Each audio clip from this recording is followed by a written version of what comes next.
CCN news, एक पाऊल महाराष्ट्रासाठी। आज जगभरात 14 फेब्रुवारी हा दिवस व्हॅलेंटाईन डे म्हणून साजरा केला जात असताना भारताच्या इतिहासात या दिवसाची नोंद काळा दिवस म्हणून आहे।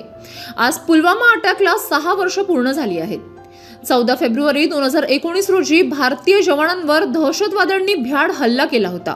या हल्ल्यात सेंट्रल रिझर्व्ह पोलीस फोर्स म्हणजे CRPFचे 40 जवान शहीद झाले होते। पुलवामा हल्ल्याला 6 वर्षे पूर्ण होत असून देशभर शहीदांना श्रद्धांजली वाहिली जात आहे। या शहीदांमध्ये महाराष्ट्रातील मलकापूर येथील शूर सुपुत्र शहीद संजय सिंग राजपूत यांचा समावेश होता। मातृभूमीचे रक्षण करताना त्यांनी आपल्या प्राणांची आहुती दिली। आज त्या अमर बलिदान दिनानिमित्त मलकापूर येथील शहीद स्मारकात विविध सामाजिक, धार्मिक आणि देशभक्त संघटनांच्या वतीने भावपूर्ण श्रद्धांजली अर्पण करण्यात आली। उपस्थितांनी पुष्पहार अर्पण करून तसेच 2 मिनिटे मौन पाळून शूर सैनिकाला अभिवादन केले। भारत माता की जय आणि शहीद संजय सिंग राजपूत अमर रहे या घोषणांनी परिसर दुमदुमला। शहीद संजय सिंग राजपूत यांचे जीवन देशभक्ती, धैर्य आणि समर्पणाचे प्रतीक होते। हे त्यांच्या कुटुंबाचे, गावाचे आणि संपूर्ण जिल्ह्याचे अभिमान होते।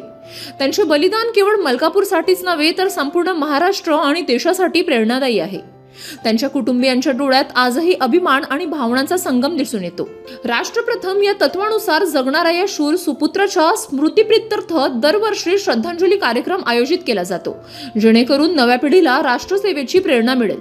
या कार्यक्रमात विविध संघटना, लोकप्रतिनिधी आणि नागरिक मोठ्या संख्येने सहभागी झाले होते।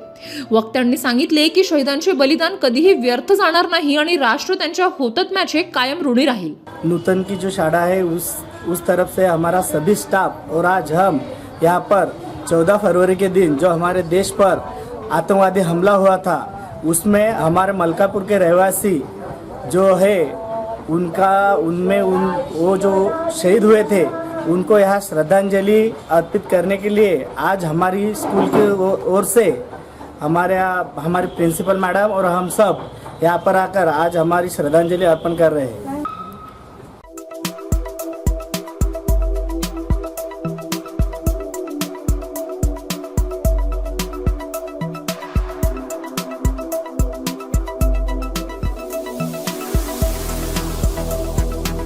तसेच आपल्या भागातील महत्त्वाच्या बातम्या पाहण्यासाठी CCN न्यूज डेस्क चॅनलला सबस्क्राइब करा आणि बेल आयकॉन प्रेस करा।